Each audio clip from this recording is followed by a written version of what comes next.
বলার সাহস আছে তো? নমস্কার সবাইকে, পিথ স্টোরি হাউসের ৭৭ এপিসোডে তোমাদের সবাইকে স্বাগত জানাচ্ছি। আশা করি তোমরা সবাই খুব ভালো আছো এবং আমার চ্যানেলের এই গল্পগুলো তোমাদের শুনতে খুবই পছন্দ হচ্ছে। গল্পগুলো তোমাদের সবার খুব ভালো লাগছে। তো আজকেও চলে এসেছি একটা সত্যি ঘটনা নিয়ে, ভৌতিক। আশা করি তোমাদের সবার খুব ভালো লাগবে, আশা করি তোমরা পুরোটা শুনবে। তো তার আগে যারা যারা চ্যানেল নতুন আছো, প্লিজ চ্যানেলটা সাবস্ক্রাইব করে নাও আর বেল আইকনটা অলে সিলেক্ট করে নাও, কারণ এইরকম ভৌতিক গল্পের নোটিফিকেশান এখানে সবার আগে তোমাদের ফোনে পৌঁছে যাবে। তো বেশি কথা না বলে আমরা গল্পের দিকে এগোবো। আর তার আগে, গল্পের দিকে যাওয়ার আগে তোমরা কানে হেডফোন দিয়ে একটা সুন্দর জায়গায় গিয়ে বসে গল্প শোনার জন্য প্রস্তুত হয়ে পড়ো। অবাক হয়ে শহীদুলের দিকে তাকিয়ে আছি। আমার প্রায় হাত পা ঠান্ডা হয়ে আসছে। আমি মিতু, আমার বাড়ি গাজীপুর, আমার স্বামী শহীদুল। আমাদের বিয়ে বেশি দিন হয়নি। আমার স্বামী চাকরি করে গার্মেন্টসে। আমার শ্বশুরবাড়ি কেউ নেই। আমার স্বামী এতিম ছিলেন। বিয়ের পর যে বাড়িতে আমরা থাকি সেই বাড়িতে আমরা দুজন ছাড়া আর কেউ থাকে না। আমার স্বামী কাজের জন্য প্রায় অনেক রাত করে বাড়িতে ফেরে। তার বাড়িতে ফিরে প্রায় রাত 1টা বা 2টা মতো বেজে যায়। একদিন আমি রাতে রান্না শেষ করে ঘরে বসে আছি। সন্ধ্যা হয়ে এসেছে। স্বামী সবসময় বলে আমি যেন ঘরে থেকে ভেতর থেকে তালা লাগিয়ে থাকি। আমিও তাই করলাম।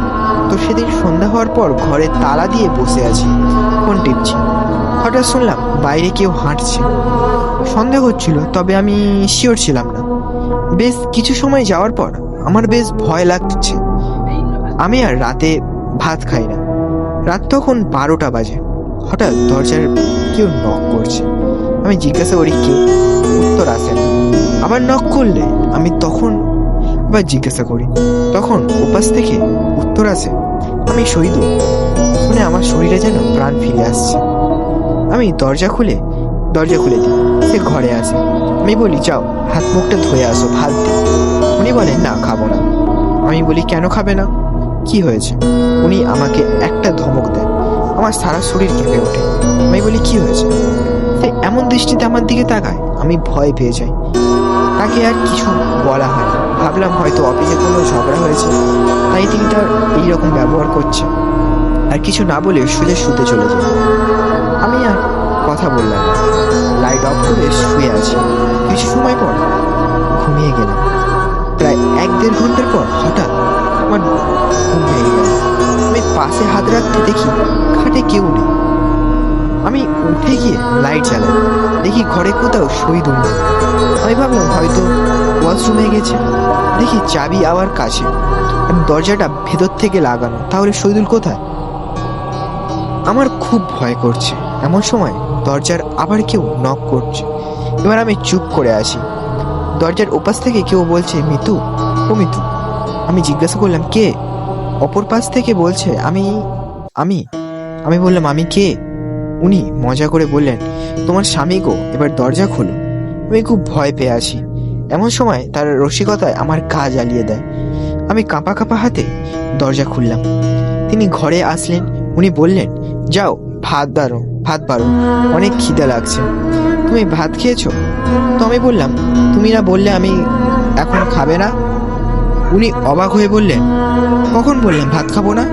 আমি বললাম এই তো কিছুক্ষণ আগে তুমি বললে খাবো না। উনি বলল আমি তো এইমাত্র আসলাম।